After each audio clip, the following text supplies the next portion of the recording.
ऐसे भाष्यकार कहते हैं, भगवान भाष्यकार, कि आप सोचो तो सही, वही हो जाओगे। कितनी सुंदर बात कही हमारे यहां ब्रह्म सूत्र में। ब्रह्मविद ब्रह्मैव भवति, ब्रह्मैव भवति,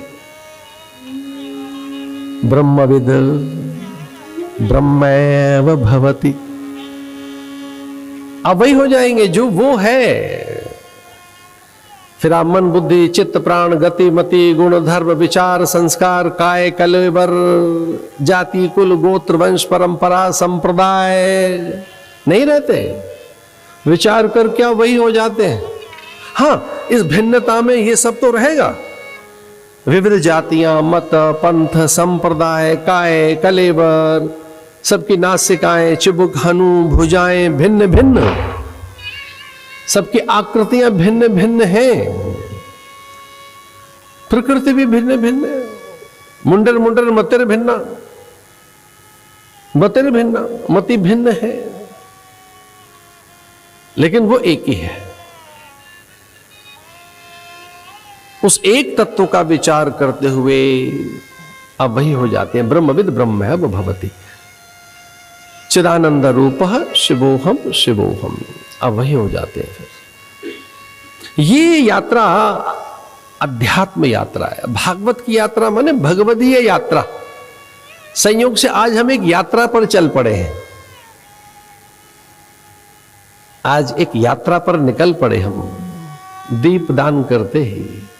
वह भगवदीय यात्रा, वह प्रकाश की यात्रा, वह परमानंद और आनंद की ओर यात्रा, वह स्वभाव की ओर की यात्रा। शास्त्र कहते हैं वो अपनी ओर की यात्रा है, टुवर्ड्स सेल्फ, टुवर्ड्स डिविनिटी, स्वयं की ओर, पवित्रता की ओर, दिव्यता की ओर। इन चारों वेदों के जो अद्भुत 4 महावाक्य हैं, उन्हें सुनकर संपूर्ण विश्व चकित हुआ।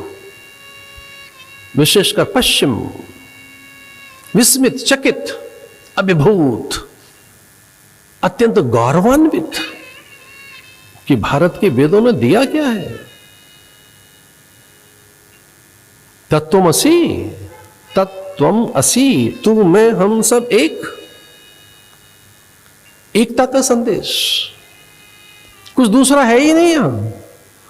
तत्त्वम असि, असि तुसी, मैं तू हम सब एक, तत्त्वम असि, एक ही है, हम सब एक हैं। फिर दूसरा विचार, अहम ब्रह्मास्मि, हम वही हैं। अयम आत्मा ब्रह्म, मैं वही हूं।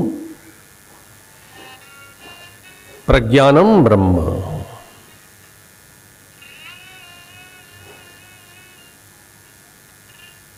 हम अत्यंत भाग्यवान हैं कि भगवान की यात्रा पर निकल पड़े आज।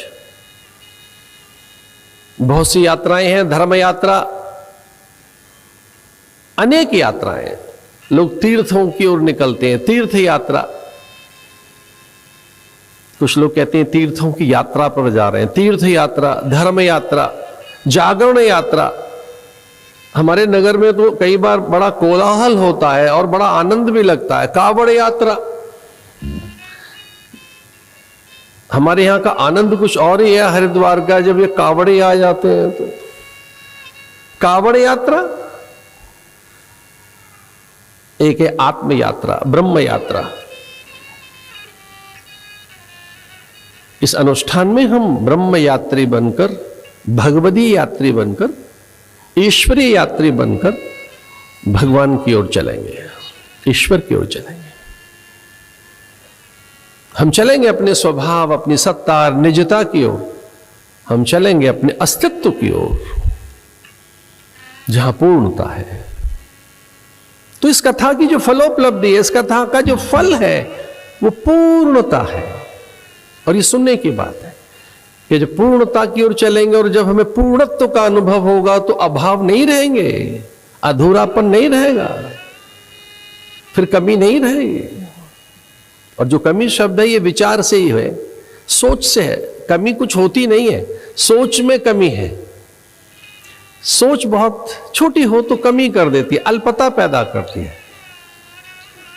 विचार ही है जो एक छोटा सा कर देता है, आपको अल्पता पैदा कर देता है, न्यूनता पैदा करता है, कभी कभी रिक्तता पैदा करता है। कभी कभी ऐसा लगता है अब कुछ है ही नहीं, कोई रस नहीं रहा, अब कोई जीवन में आनंद ही नहीं रहा। कभी कभी इतना गहरा अवसाद, विषाद, दुश्चिंताएं, कभी कभी अज्ञान आवरण इतना अधिक गहरा अज्ञान हमारे भीतर कि लगता है हम कुछ है ही नहीं।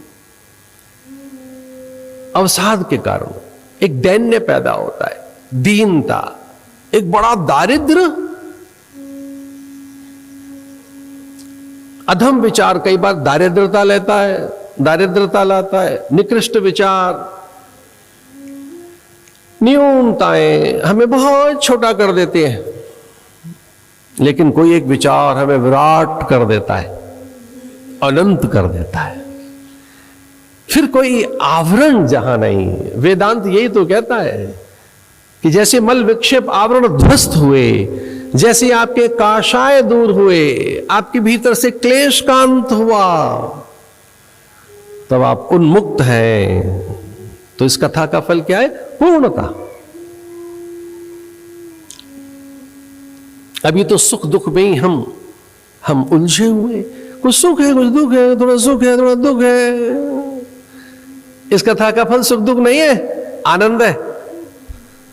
सुख और दुख तो मन की अनुभूतियां हैं।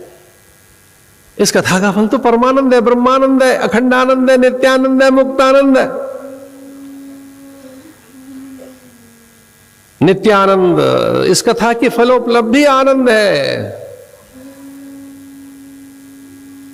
तो इस कथा में हम यात्रा पर निकले हैं, आनंद की यात्रा, पूर्णता की यात्रा, भगवद यात्रा, स्वभाव की यात्रा,